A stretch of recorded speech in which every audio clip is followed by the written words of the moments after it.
Praise the lord. జీవాహారము తిరిగి జన్మించుట.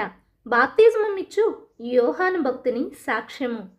యోహాను సువార్త 3వ అధ్యాయము. పరిసయ్యులలో యూద అధికారిగా ఉన్న నికోదేము అనే పేరున్న మనుషుడుండేవాడు. అతడు రాత్రివేళ యేసుక్రీస్తు దగ్గరకు వచ్చి ఆయనతో, బోధకుడా, నీవు దేవుని దగ్గర నుండి వచ్చిన బోధకుడవని మాకు తెలుసు. దేవుని తోడు లేకపోతే నీవు చేస్తున్న ఈ సూచక క్రియలు ఎవ్వరూ చేయలేరు అని చెప్పెను.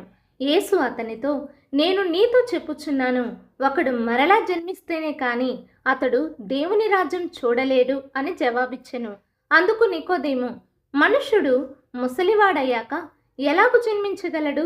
రెండవసారి తల్లి గర్భంలో ప్రవేశించి జన్మించగలడా అని ఆయనను అడిగే. అందుకు యేసు ఇలాగు జవాబిచ్చెను, నేను నీతో చెప్పుచున్నాను, ఒకడు నీటి మూలంగాను ఒకడు ఆత్మ మూలంగాను జన్మించితేనే దేవుని రాజ్యంలో ప్రవేశించటం అతనికి సాధ్యము కాదు. ఒకడు నీటి మూలంగాను ఆత్మ మూలంగాను జన్మించితేనే తప్ప దేవుని రాజ్యంలో ప్రవేశించడం అతనికి సాధ్యము కాదు.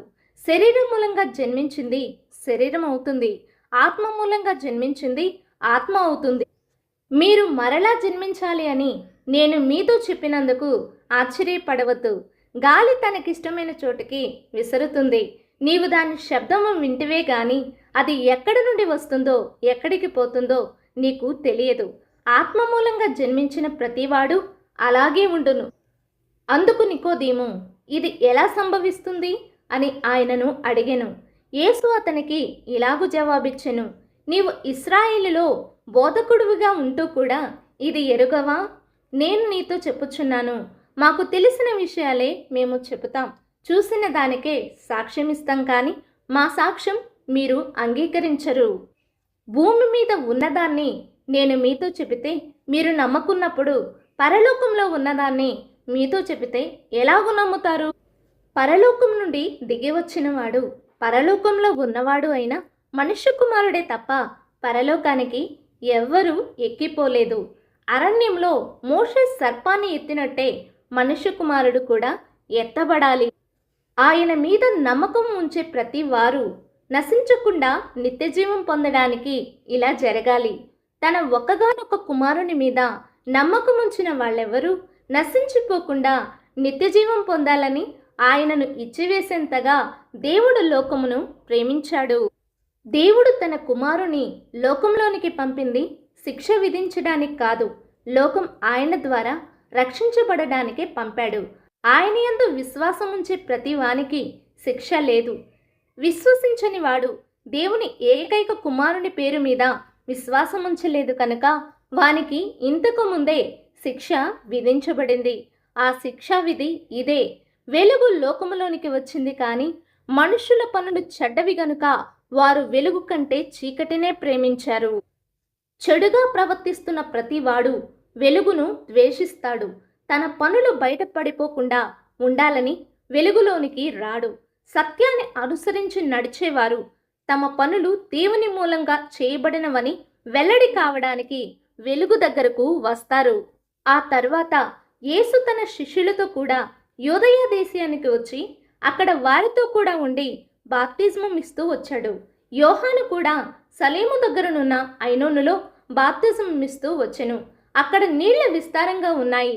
జనులు వచ్చి బాప్తిజం పొందుతూ వచ్చారు. యోహాను ఇంకా చెరసాలలో వేయబడలేదు. యోహాను శిష్యులకు ఒక యూదునికి మధ్య శుద్ధీకరణ ఆచారం గురించి వివాదం పుట్టింది.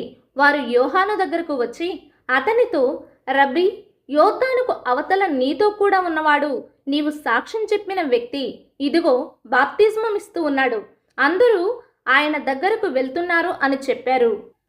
అందుకు యోహాను ఇలాగు సమాధానమిచ్చాడు, పరలోకము నుండి ఇవ్వబడితేనే తప్ప మనిషి ఏదీ పొందలేడు.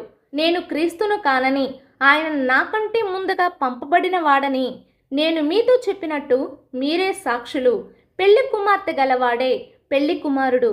పెళ్లి కుమారుని స్నేహితుడు మాత్రం నిలుబడి పెళ్లి కుమారుని స్వరం విని ఎంతగానో సంతోషిస్తాడు. ఈయన సంతోషము సంపూర్ణమైంది. ఆయన హెచ్చింపబడాలి, నేను తగ్గాలి. పైనుండి వచ్చేవాడు అందరికీ పైగా ఉన్నవాడే. భూమి నుండి వచ్చినవాడు భూమికి చెందినవాడే. భూసంబంధమైన సంగతులే మాట్లాడుతాడు. పరలోకము నుండి వచ్చినవాడు అందరికీ పైగానే ఉన్నవాడు. తాను చేసిన వాటిని గురించి, విన్న వాటిని గురించి అతను సాక్ష్యమిస్తాడు. ఆయన సాక్ష్యం ఎవరు అంగీకరించరు. ఆయన సాక్ష్యం అంగీకరించిన వాడు దేవుడు సత్యవంతుడనే దానికి ముద్ర వేస్తాడు. దేవుడు పంపినవాడు దేవుని మాటలు పలుకుతాడు. ఎందుకంటే ఆయనకు ఆత్మను కొలత లేకుండా అనుగ్రహిస్తాడు. తండ్రి కుమారుణ్ణి ప్రేమిస్తున్నాడు. ఆయన చేతికి సమస్తమును అప్పగించాడు. కుమారుని మీద విశ్వాసముంచువాడే నిత్యజీవం గలవాడు. కుమారుణ్ణి అనుసరించని వాడు జీవము చూడడు. దేవుని ఉగ్రత వాని మీద నిలిచి ఉంటుంది.